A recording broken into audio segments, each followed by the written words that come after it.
Hello everyone, நான் தான் உங்கள் அசார். இன்றைக்கி நம்ம என்ன பார்க்க போகிறோன்னா, இந்த சைக்காலஜி ஆஃப் மனி இந்த புக்கை பற்றி பார்க்க போகிறோம். இதுக்கப்புறம் இந்த புக்ஸை பற்றி, இந்த புக்ஸில் வர விஷயங்கள் பற்றி நான் பேசலான்னு இருக்கேன். இந்த புக்கை எழுதினவர் பார்த்திங்கன்னா மார்கன் ஹவுசல். இவர் பார்த்திங்கன்னா ஒரு அமெரிக்கன். ஸோ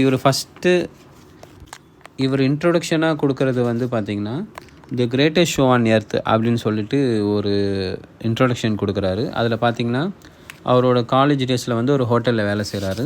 அந்த ஹோட்டலில் பார்த்திங்கன்னா ஒரு டிரைவராக ஒர்க் பண்ணுறாரு. அங்கே ஒரு என்ஜினியர் ரெகுலராக வராரு.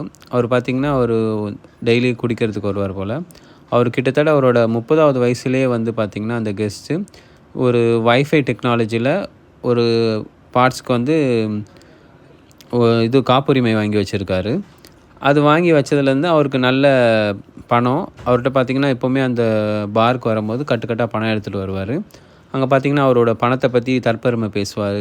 அந்த அளவுக்கு தற்பெருமைக்காரர். ஒரு நாள் என்ன பண்ணியிருக்காரு, ஒரு அமௌண்ட்டை கொடுத்து கீழே போயிட்டு ஜுவல்லரி ஷாப்பில் போய் கோல்டு காயின் வாங்க சொல்லியிருக்காரு ஒரு வேலை செய்கிற பையனை. அதை வாங்கிட்டு வந்தோன்னே என்ன பண்ணியிருக்காங்க, அவரோட ஃப்ரெண்ட்ஸும் கொஞ்சம் நேரம் கழித்து பீச் ஓரமாக போயிருக்காங்க. பீச்சுக்கு போயிட்டு கடலில் என்ன பண்ணியிருக்காங்க, அந்த காயின்ஸ் எல்லாம் யார் எவ்வளோ தூரம் அடிக்கிறாங்கன்னு சொல்லிட்டு பார்த்து கடலில் அந்த காயின்ஸ் எல்லாம் தூக்கி அடிக்கிறாங்க. ஸோ அந்தளவுக்கு பணத்திமிர் அவருக்கு இருக்குது. ஆனால் அதே மாதிரி அந்த ஹோட்டலில் தங்கும் போது ஒரு லைட்டை உடச்சிட்றாரு.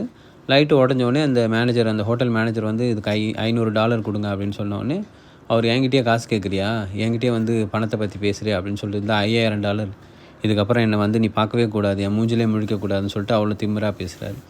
ஸோ இந்த மாதிரி பண ஆட்டிடியூடு பிஹேவியர் இருக்கவங்க எத்தனை நாளைக்கு இதாக இருப்பாங்க, கொஞ்ச நாள் தான் இருப்பாங்க. அதைத்தான் அந்த ஆத்தரும் சொல்கிறாரு.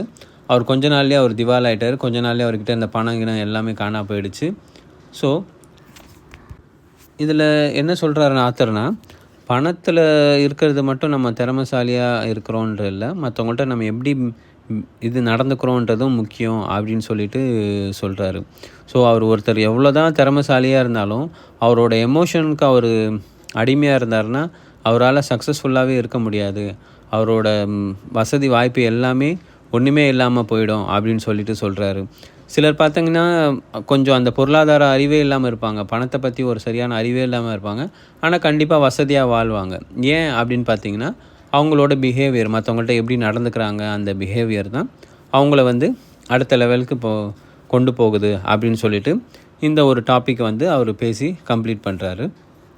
மீண்டும் நம்ம என்ன பண்ணுவோம், அடுத்தடுத்து என்னென்ன டாபிக் போகிறாரு அப்படின்றத உங்களுக்கு நான் அப்டேட் பண்ணி உங்களுக்காக நான் படித்து சொல்கிறேன். ரொம்ப நன்றி.